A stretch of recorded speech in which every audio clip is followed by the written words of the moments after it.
सभी भक्तजनों को सप्रेम नमन। तो आज आपके समक्ष आपकी कुछ जिज्ञासाओं का समाधान लेकर आया हूँ। एक जिज्ञासा आई है कि आत्मा अपने माता पिता को कैसे चुनती है।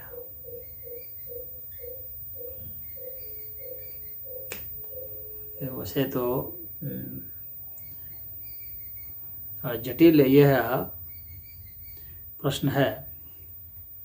पहली बात है कि आपको कैसे पता चलेगा कि आत्मा यही करती है या नहीं करती है। यह सिर्फ उन्हीं को पता चल सकता है जिनको अपना पुनर्जन्म याद हो, अन्यथा ऐसे पता नहीं चल सकता।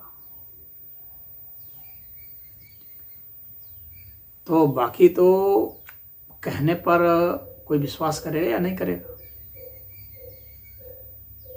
वास्तव में क्या होता है क्या नहीं, वह तो व्यक्ति को खुद ही अनुभव होने पर होगा। और खुद ही अनुभव का मतलब यह हुआ कि अपने पिछले जन्मों को याद कर ले और देखे कि किस तरह से हमने गर्भ पाया। वास्तव में आत्मा मन माने ढंग से अपने माता पिता को नहीं चुन सकती।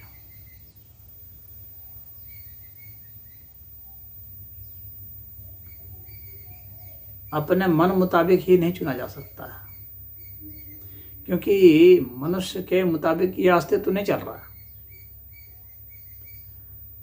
मनुष्य एक नियम के तहत चल रहा है, हर प्राणी एक नियम के तहत चल रहा है। हर यहाँ सजीव निर्जीव जितनी भी चीजें हैं एक नियम के तहत चल रहा है, एक संविधान के तहत चल रहा है।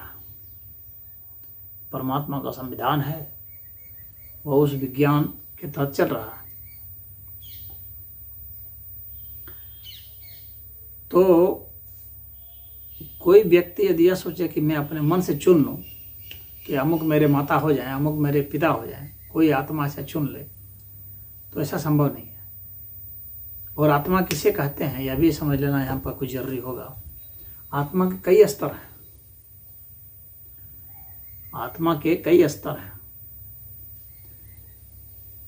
जो आत्मा हमारे मरने पर निकलती है और उसके बाद फिर ग्रहण करती है, उसको सूक्ष्म आत्मा कहते हैं।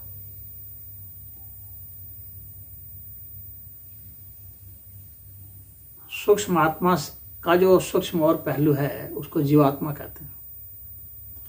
और जीवात्मा का भी और जो सूक्ष्म है उसको दिव्य आत्मा कहते हैं। और सूक्ष्म आत्मा का जो स्थूल रूप है, यानी और थोड़ा सा बड़ा प्रकट रूप जो है, वह देह आत्मा है।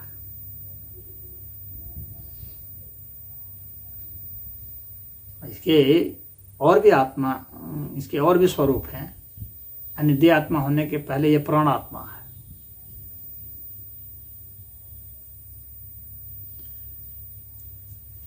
तो जो आत्मा शरीर से बाहर निकलती है मरने के बाद, उसको सूक्ष्म आत्मा कहते हैं। और शरीर में उसके बावजूद भी आत्मा रह जाती है। ऐसा नहीं है कि जो है आत्मा निकल गई तो बस अब शरीर में कुछ भी नहीं रह गया, नहीं। इसके बावजूद भी शरीर में है। शरीर में प्राण तो निकल गया, लेकिन फिर भी शरीर में कुछ प्राण बचे हैं। एक एक कोशिका में आत्मा का निवास है। एक एक डीएनए में आत्मा का निवास है, लेकिन उसके आत्मा का स्तर अलग अलग है। और पूरा का पूरा एक यूनिट बन गया। सभी कोशिकाओं का सम्मिलित चेतना बन गई, सामूहिक चेतना बन गई। सूक्ष्म आत्मा के रूप में वह निकल गई। परंतु क्या जो हमारा देह बच गया उसमें कुछ भी नहीं रह गया है। उसमें भी आत्मा विद्यमान है।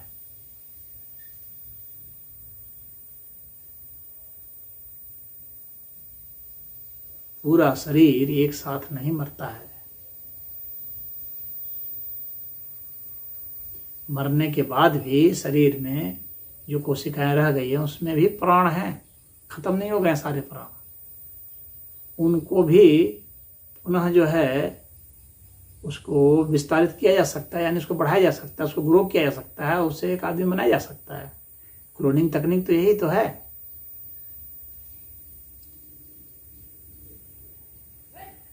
तो पूरा समाप्त नहीं होता, क्योंकि आत्मा हर स्तर पर है। जो मर गया उस स्तर पर भी आत्मा है, जो बच गया उस स्तर पर भी आत्मा है। तो प्रश्न उठेगा कि किस आत्मा की बात यहाँ की जा रही, माता पिता को चुनने की? तो वही आत्मा की बात की जा रही है जो प्राकृतिक रूप से अभी शरीर से बाहर निकल गई है। तो जब शरीर से बाहर निकली है तो कोई आवेश लेके निकली है, कुछ उसमें पॉजिटिव चार्ज हैं, कुछ नेगेटिव चार्ज हैं। इन दोनों के सम्मिलित उसकी अभिव्यक्ति, यानी उसमें कुछ आवेश हैं, कुछ ऊर्जा है उसमें ना। तो वह जिस चीज़ को लेकर निकली है, जिस कोड को लेकर निकली है, जिस भूख, जिस प्यास को लेकर, जिस मांग को लेकर वह निकली है, उस मांग की तलाश में तो वह रहेगी कि उसकी वह पूर्ति, वह उसकी मांग की पूर्ति कहाँ हो जाए। और भाई मांग की पूर्ति तो आपकी बहुत जगह हो सकती है, लेकिन क्या आपको वो सब मिल जाएंगे? तो नहीं मिलेंगे। वहां से भी आपकी मांग होनी चाहिए, क्योंकि सिर्फ आप ही नहीं मांग रहे हैं, दूसरा भी तो मांग रहा है। सिर्फ मैं ही नहीं मांग रहा हूं, आप भी मांग रहे हैं, सभी लोग कुछ ना कुछ मांग रहे हैं। तो जाहिर सी बात है कोई घटना तभी घटेगी जब हमारी मांग और आपकी मांग कहीं मेल खाती हो, यानी कहीं हमारा हित भी सत्ता हो, कहीं आपका हित भी सत्ता हो। लेन और देन परस्पर होता है। लेने वाला कोई देने वाला होगा तभी संभव है कि ले पाएगा।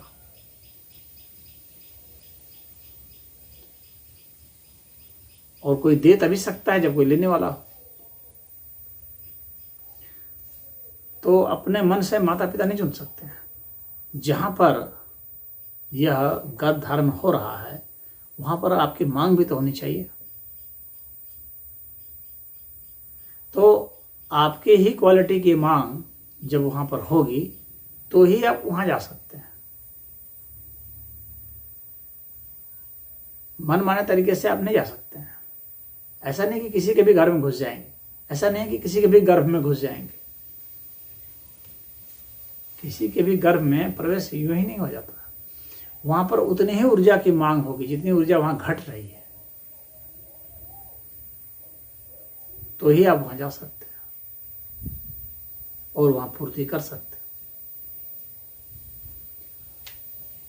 तो उतनी ही चेतना की मांग, उतनी ही ऊर्जा की मांग, उतनी ही प्राण की मांग, उतनी ही आवेश की मांग जितनी आपके पास है, उतनी ही अगर वहां पर मांग है तो आप जा सकते हैं वहां। यानी वह सूक्ष्म आत्मा इसके पास जितनी प्राण शक्ति है, जितनी ऊर्जा है, जितने आवेश हैं, जितनी चैतन्यता है, जितने भाव हैं, वैसे ही मांग अगर कहीं है उसी जो उसके पास है, जो आप समझ लीजिए जैसे नौकरी चाहता है, कोई नौकरी चाह रहा है, तो जहाँ पर ऐसे नौकरी की मांग है जिस कंपनी में, वहीं तो आप जाके नौकरी लेंगे। मन माना थोड़ी घुस जाएंगे कि आपके पास डिग्री है तो इसलिए कहेंगे हाँ हमको रख लो, ऐसा तो होगा नहीं। वहाँ तो उसकी मांग होगी कि हाँ भाई हमको ऐसे ऐसे चाहिए, इस तरह के जॉब वाले चाहिए, तो उस तरह के जो लोग योग्यता वाले हैं वहाँ जाएंगे, उसमें से जो उसको बेस्ट लगेगा उसको वो चुनेगा। तो उसी तो वही वैसा ही सिस्टम ऐसा यहाँ भी है कि आपके पास जिस तरह की प्राण शक्ति है, जिस तरह की ऊर्जा शक्ति है, जिस तरह की भाव शक्ति है, जिस तरह की विचारणा शक्ति है, जिस तरह की मनोमय शक्ति है, वैसी ही मांग अगर वहाँ पर है तो आप जाकर वहाँ फिट बैठ जाएंगे और आपको माता पिता मिल जाएंगे। वैसे अगर नहीं तो फिर नहीं। तो जो सूक्ष्म आत्मा है वही अकेला नहीं निर्धारित कर सकती है। तो ऐसी स्थिति में क्या होगा, उसको वेट करना पड़ेगा, भटकना पड़ेगा। तो अब प्रश्न उठता है कि वो कहाँ कहाँ ढूंढ ढूंढ के खोजेगा। दुनिया तो इतनी बड़ी है, प्राणी इतने हैं, कहाँ कहाँ खोजेगा वो। तो क्या वो खोज खोज के जाता है, एक प्रश्न उठेगा। तो नहीं, ऐसा नहीं कि देख देख के नहीं जाता है, देख देख के नहीं जाता है। ये ठीक उसी तरह से है जैसे यही कहीं प्रेशर पैदा हो गया तो बादल जो है समुद्र से उधर से आकर के यहाँ आ जाते हैं। वो देख देख के नहीं आता है, वहाँ जो चार्ज जो है उसको अपने आप ही उसकी ओर आकर्षित कर देता है। तो ये आकर्षण का खेल है। तो वहाँ पर उसकी मांग है तो उसका जो आकर्षण है वो अपने आप ही वहाँ खींच लेगा। ये भी खींचा चला जाएगा उसकी ओर, वहाँ उसकी मांग है वहाँ चला जाएगा, फिट हो जाएगा। उसको देखना नहीं है, खोजना नहीं है, जाके एक एक गर्भ को ढूंढना नहीं है, खटखटाना नहीं दरवाजा। वहाँ वैसे ही मांग है तो वैसे ही वो अपने आप ही वहाँ आकर्षण होगा, अपने आप ही चला जाएगा, वो आप ही आप चला जाएगा। तो विद्युत का प्रवाह जो है उस तरफ हो जाएगा, अपने आप ही हो जाएगा, पूरे विश्व भर में हो जाएगा और इस दुनिया से बाहर भी हो जाएगा। यह नहीं है कि पृथ्वी जो है अकेली ग्रह है जहाँ पर जीवन है। पृथ्वी जैसे और भी बहुत सारे ग्रह हैं जहाँ जीवन है, वहाँ भी आ सकता है। अभी वैज्ञानिकों ने मान लीजिए नहीं खोज की है, तो कल रह के आपको पता लग सकता है कि कोई और भी ग्रह हैं जहाँ और भी जीव हैं, तो वहाँ भी आ सकता है।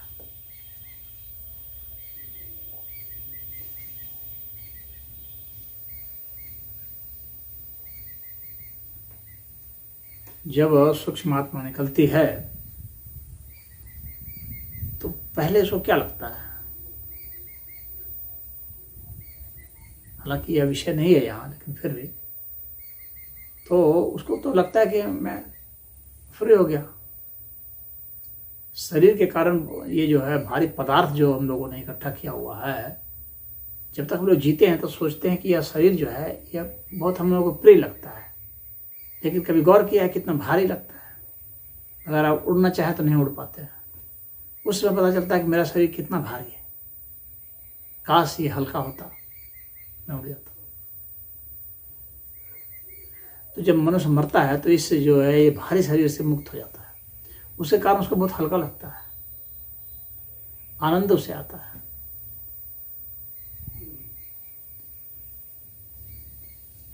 और उसका जो शरीर है वह तो वायु तत्व और आकाश तत्व का ही रह जाता है। तो हल्कापन के कारण तो उसको बहुत मुक्ति का एहसास जैसा लगता है। लेकिन यहाँ पर एक जो है पेंच फंसता है, और वह पेंच जो फंसता है वह है आकर्षण का, मांग का, कामना का। यही बांध के रखता है, कामनाएं बांध के रखती हैं, और कामनाएं मन में होती है तो मन बांध के रखता है। मन का मतलब ब्रेन से नहीं है, उसके सॉफ्टवेयर से है, चेतना से है। वह बांध के रखता है, वह शरीर की तलाश करता है। क्यों? क्योंकि उसमें कामनाएं हैं, इसीलिए वह खोज करता है, इसीलिए वह वेट करता है। तो वो कहीं जाना चाहता है, ऐसी जगह जहां उसकी कामना पूरी हो सके।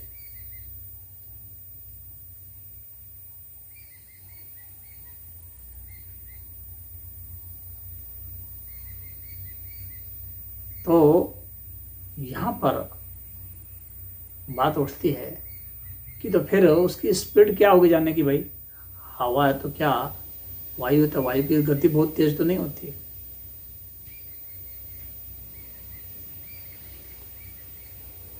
और आकाश तत्व जो है वो तो विद्यमान है। तो वायु का मतलब इस सामान्य वायु से आप मत समझिए जो बह रही है।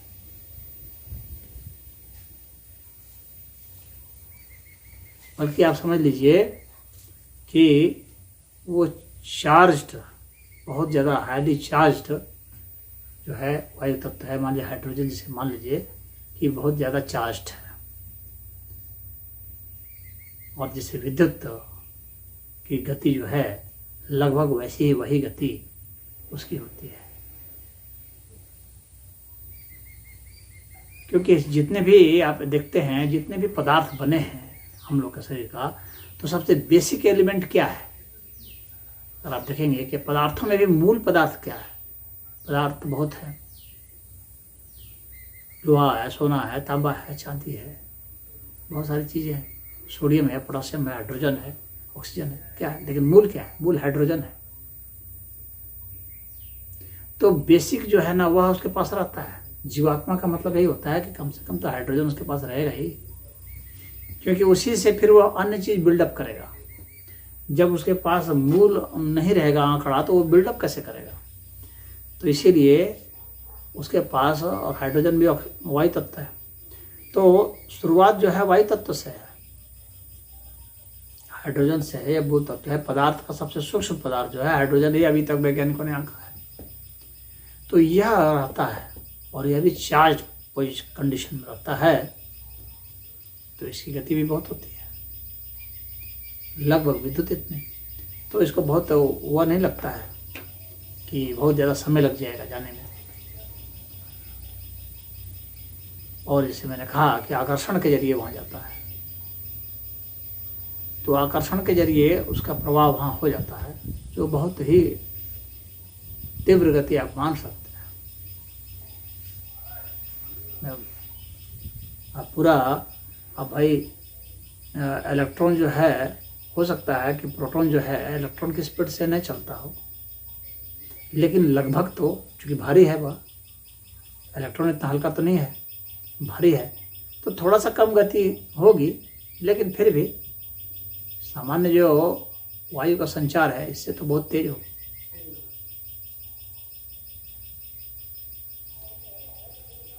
तो इसीलिए पृथ्वी उसके लिए बहुत बड़ा प्रॉब्लम नहीं रहेगा, और हम लोग के वायुमंडल से भी बाहर वो जा सकता है।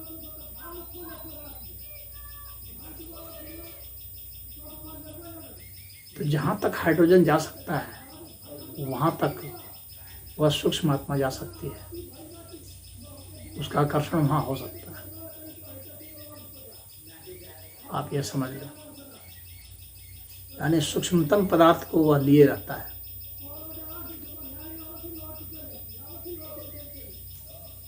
अगर वह पदार्थ भी उससे हट गया है तो उसमें वायु तत्व नहीं रह जाएगा, फिर सिर्फ आकाश तत्व रह जाएगा, और सिर्फ चार्ज रह जाएगा। तो वैसी स्थिति में फिर उसको पदार्थ बनाने में बहुत दिक्कत आ सकती है। आसानी से शरीर फिर नहीं बना पाएगा। इसलिए सूक्ष्म पदार्थ तो रहते हैं, वायु तत्व रहता है। शास्त्र में भी हम लोग कहा गया है कि सूक्ष्म वायु तत्व उसमें होता है, जो सूक्ष्म आत्मा होती है।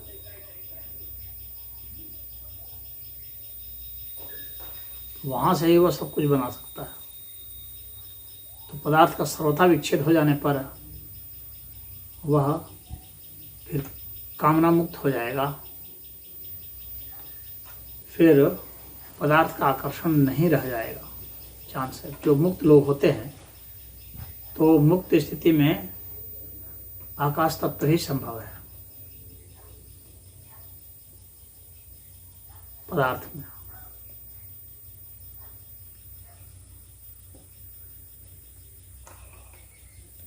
तो आकाश तत्व जो है एक तरह से इसी को स्थान माना गया है, तो वह सूक्ष्मतम पदार्थ होता है। तो मुक्त आत्मा में सूक्ष्मतम पदार्थ होता है। तो उनके लिए फिर वहाँ से जो है माता पिता चुनना, तो जैसे मैंने बताया कि कामना के ऊपर ही निर्भर करता है। और वे जो सूक्ष्मतम पदार्थ होते चले, जितने पदार्थ घटते चले जाएंगे, जितना सूक्ष्मतम होते जाएंगे, उतना ही हम मुक्त होते जाएंगे। इसीलिए त्याग का महत्व इतना क्यों दिया गया है? त्याग का मतलब क्या है? पदार्थों का त्याग। और क्या त्याग होता है? तो मुक्ति के लिए त्याग जरूरी है। तो त्याग मतलब पदार्थ का त्याग होता जाएगा। तो जितने पदार्थ होते जाएंगे त्याग होते जाएंगे। हमारी इंद्रियां भी एक तरह से पदार्थ ही है, इनका त्याग हो जाएगा। तो किसी चीज को पाने की जो लालसा है वो सब क्या पाएंगे, क्या चीज मतलब क्या, चीज मतलब पदार्थ। तो पदार्थ का आकर्षण नहीं रह जाएगा तो मन मुक्त हो गया। तो फिर वैसे लोग तलाश नहीं करेंगे, खोज नहीं करेंगे, फिर वो क्यों चुनेंगे। चुनने का मतलब है पदार्थ की कामना भी है, इसीलिए चुनने की बात हो रही है। हालांकि मनमाना नहीं चुन सकता है, एक नियम के तहत, विज्ञान के तहत ही वह संभव होता है, और जो नियम हुआ वह मैंने आपको बता दिया है। तो इसमें इतना ही। हरि ओम।